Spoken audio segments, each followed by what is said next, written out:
For you guys, when do you know that you and your company, when you guys can scale more quickly? Do you have some trigger points of, I need this many staff, this many business coaches? What does your corporate team have to look like in order for you to expand quicker? Really, it's just a lot of communication amongst the team and really looking at, we have a couple meetings a week where, we're having meetings and talking about how folks are doing, what's their workload like, what's the pressure like, because with the managed model, we're a little different than maybe other home care franchisors in that we have a national, recruitment and staffing team that can help some of these locations, sort of screen caregivers and bring them into their orientations. That's pretty unique, right? Mm-hmm. I mean, that's a back end support mechanism that requires a team, that requires staff.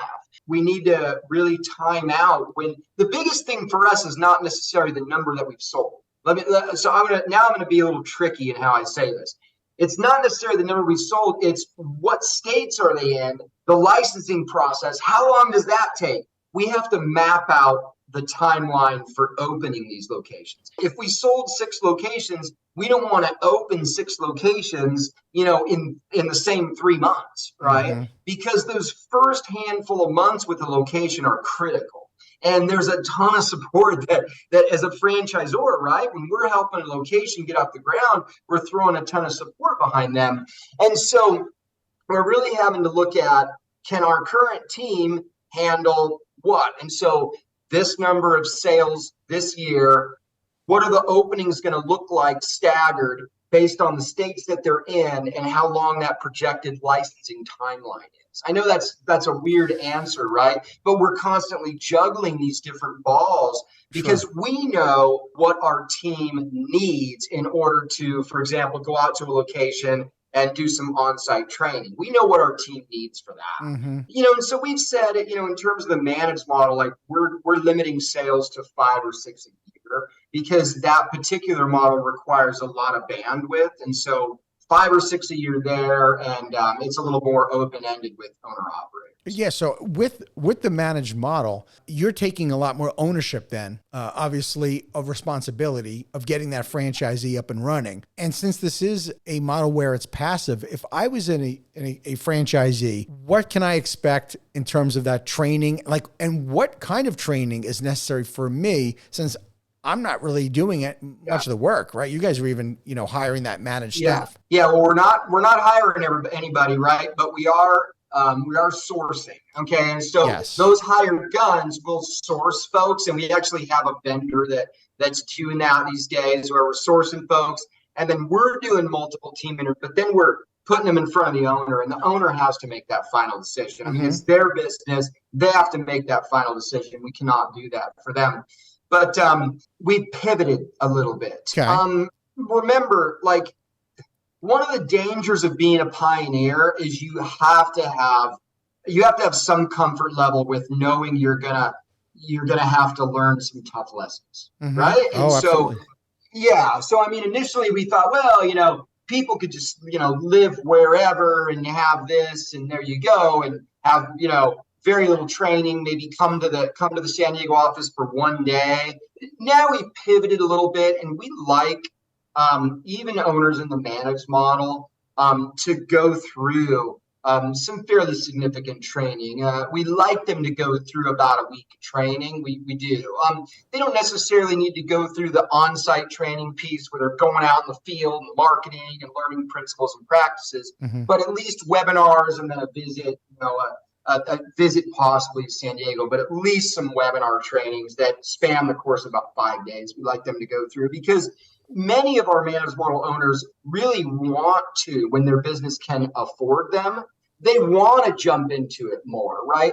But what we've also realized is that nothing is fully passive. Maybe a vending machine business, I don't know, but nothing's fully passive. And, most of our owners are going to commit a certain amount of time to their business, maybe a few hours a week. And primarily that's really building a relationship and touching base with their key staff, their hired guns. Because if their hired guns are just, coached and held accountable, by a management company, then there's no accountability to the person who signs their check. And so, there's some accountability there and some involvement there. And the owners, passive owners, need to understand the business enough to be able to have those conversations with their staff about what's going on. They need to understand the business enough to be able to look into their, home care software system and understand the numbers they're looking at, understand what it means, understand where they're at in relation to where they should be in terms of hours of service per week, etc.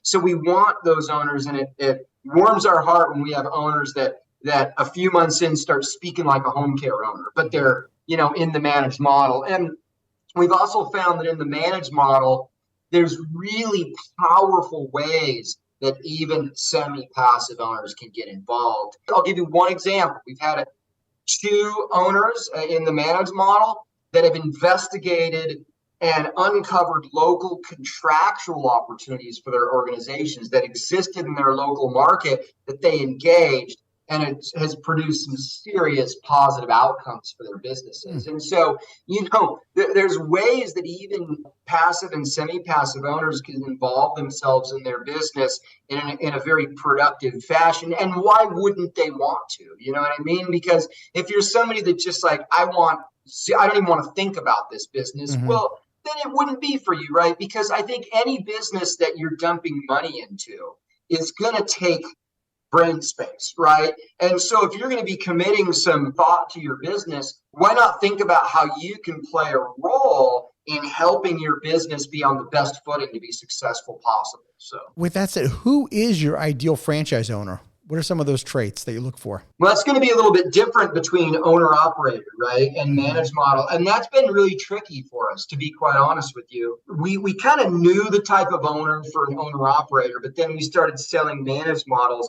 And I don't know that we really knew right away the ideal, because this is a new thing. Like, we invented this. I don't know. Right. And so now we have a pretty good idea. And quite frankly, with, in both sides of the equation, we want somebody to have a good why. Don't most franchisors, when we ask people, like, why this? You could own a car wash. Right. You could own an HVAC repair company. There's thousands of concepts that you can get involved in. So why this? And we want a better answer than there's a lot of seniors out there. We want a better answer than this seems like a way I can make money. Because my response is going to be, there's a lot of ways you can make money. Right? The thing is this, what I tell people, and I'm just going to say it here, is that owning a business can be emotionally and financially stressful, right?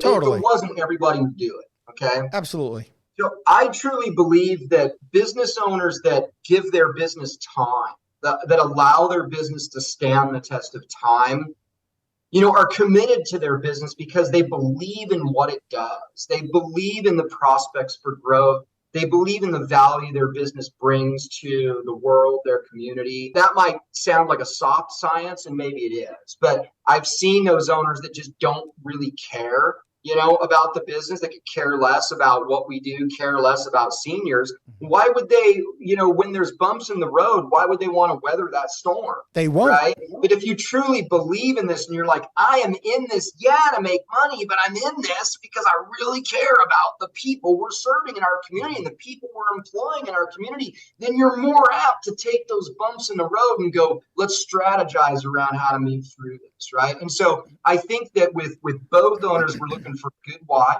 okay? We're looking for folks that are capitalized, at the amount that or above that we would expect. The capitalization is going to be higher for the managed model when you're operating through hired guns, obviously, than it's going to be for an owner-operator model where the owners are really doing those positions themselves. Capitalization is critical. You know why?